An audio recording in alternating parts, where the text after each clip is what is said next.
All right, from the North End, Little River area, let's head south to Garden City, where we find News Channel 15's Lauren Lowrey. Lauren has been pelted with rain and wind throughout the evening, as Joel has. Yes, she has. Let's check in now with Lauren, who is at Adelia Towers in Garden City. Okay, Jim and Allyson, earlier we were telling you about how we had to move to higher ground here on one of these porches right at the Adelia Towers in Garden City. We're going to go ahead and show you why. The water is starting to move in pretty quickly. You can see all of the foam really compounding up here as it moves closer to the stones that have been placed here. We've gone ahead and put a light down there just so we can show you. Now, just about 15 minutes ago, we had some water that was probably about ankle deep. It was probably 6 to 8 inches deep, and it's now starting to go away, move more toward what you see as kind of like a swash that's pushing that water toward the road. Now, about 2 hotels down from us, there is a group of people who are standing there.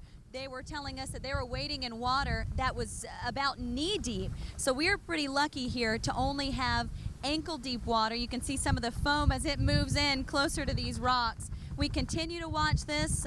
We will watch this for the rest of the night, especially as we near high tide here in Garden City, as that storm swell is expected to go to 3 to 5 feet high. We'll be watching it for you, Jim and Allyson. All right, Lauren, if you're still there, a quick question, one that we have not asked earlier in the evening, which is projectiles and all of the things usually found and associated with the outdoor balconies of hotels, whether they've been brought in. The wind picking all of that up. Have you seen any of that going on, Lauren?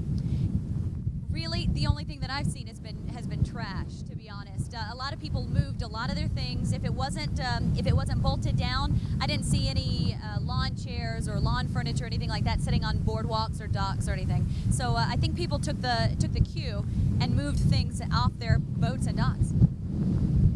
Lauren, thank you very much. All right, and now we, as we mentioned, we do have crews up and down the Grand Strand. We're going to go in between Lauren and Joel to Myrtle Beach at the 2nd Avenue Pier, and that's where we find News Channel 15's Amanda Kinseth. Amanda? One thing for sure, everything is soaking wet. We've been fluctuating between pouring rain to light sprinkles. Now that it's lightened up a little bit, a lot of people are coming out to the beach to look at the ocean, which is at high tide, and it's stretching beyond the dunes, high waves, really rough water out there. The wind continues to roll in off of the ocean, and we've seen some down patio furniture. It's blowing things over and blowing things across the beach. It is warm out here, though, and like I said, people are coming out to see. Ocean Boulevard has quieted down a little bit. The Emergency Operations Center says that some roads are flooded here in Myrtle Beach, including Kings Highway, so they ask that you do stay home and stay off the roads. And we'll be out here to let you know how it shapes up. Back to you. Hey, Amanda, just real quick, those bands, we've been through these enough to know that this particular storm system, these storm systems like this, have bands around them. What is the length of time, your estimation, between heavy rain and times like now, obviously, where there's no rain at all? Well, it seems like the times like now when there's no rain at all don't last long enough, that's for sure. This is actually probably the longest ban we've had of little to no rain. And some of the bands that have come through have been light and then pouring, light and then pouring. They never seem to stop. They just seem to keep going through. But for the moment, we're kind of enjoying this. It's dried up a little bit, but who knows how long this will last. Yeah, probably not very long. And Amanda, we asked Lauren this question too about things being blown around. Of course, the wind can pick up items that are outside and not tied down. I know you had showed us earlier there on the pier that they had bungee cords around holding things down. Have you seen a lot of things blowing around? Well, we haven't seen furniture or anything like that blown around up here. I did walk around the neighborhoods, and there were tables and chairs flipped over that were on balconies. The things we've seen blown around here is more like cups and plates and just general items that would be on the beach. But yeah, like I did show you before, they do have bungee cords around the furniture here on the pier, and that's a good thing because things are picking up and lifting and tipping over. Very good. Amanda Kinseth, thank you very much. And of course, we all have that image. I think it was during Hurricane Charlie back 4 years ago at the old pavilion site when the old clock tipped over. That was sort of a dramatic moment when that clock had been there, what, since the 1950s or maybe the 1940s? Yeah, I believe so. And yeah, when that tipped over, that was quite a sight. Amanda mentioned the EOC in Myrtle Beach. Well, we also have Sharon Green, who is live at the EOC in Conway for Horry County. She is joining us now by phone. Sharon, what update can you give us now? Well, Jim and Allyson, when I last talked to you about an hour ago, I told you that I showed you that board where the majority of road closures and damage was coming through to the Horry County EOC. Most of that was flooding and trees down in the roadways. Now, in the last 30 minutes or so, the majority of reports have been power outages.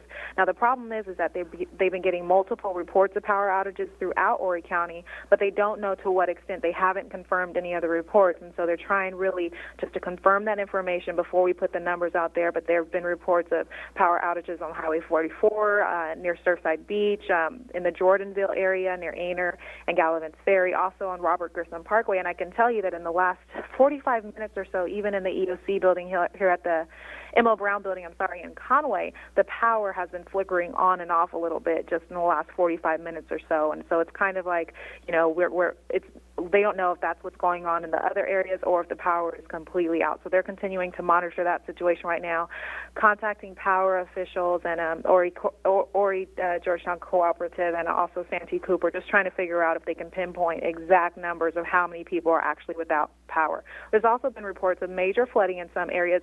Again, they do not know the extent of that flooding.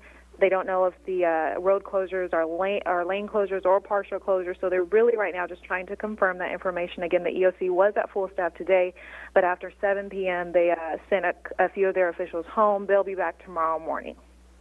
Sharon, I know you said that the flooding, as far as they haven't confirmed exactly how much. Do you know what specific areas? Have they said what areas that may be in? Yes, they have. They said that the majority of the flooding has been restricted to the Graden City beach area and also North Myrtle Beach. That's where they're seeing the majority of the problems. Apparently, those are the low-lying areas in Horry County. Anything in Myrtle Beach, Sharon? We were hearing earlier that area, particularly with the high tide coming in and the storm surge, about 40th Avenue North to 75th, 76th Avenue there, that stretch on the north end of Myrtle Beach. Anything in that area that you have confirmed? Well, the problem is with the Horry County EOC is that it's Horry County. It's a separate entity from Myrtle Beach. So Myrtle Beach has its own EOC. The only time that Horry County EOC will get those Myrtle Beach numbers about flooding in those areas is when the Myrtle Beach EOC or some Myrtle Beach officials actually call that information in. So there's a bit of a problem with communication there as far as trying to report all the problems in terms of flooding and power outages throughout the county. They are working on that to confirm it, though.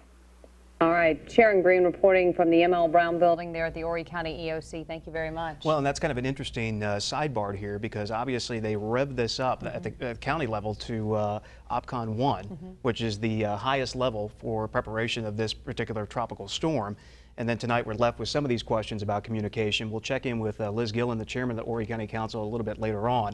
But obviously that was a major issue, at least among politicians. The governor communicating with coastal mayors during Hurricane Charley 4 years ago. Communication was a big issue, and now we're hearing that there might be smaller instances of EOC's communication.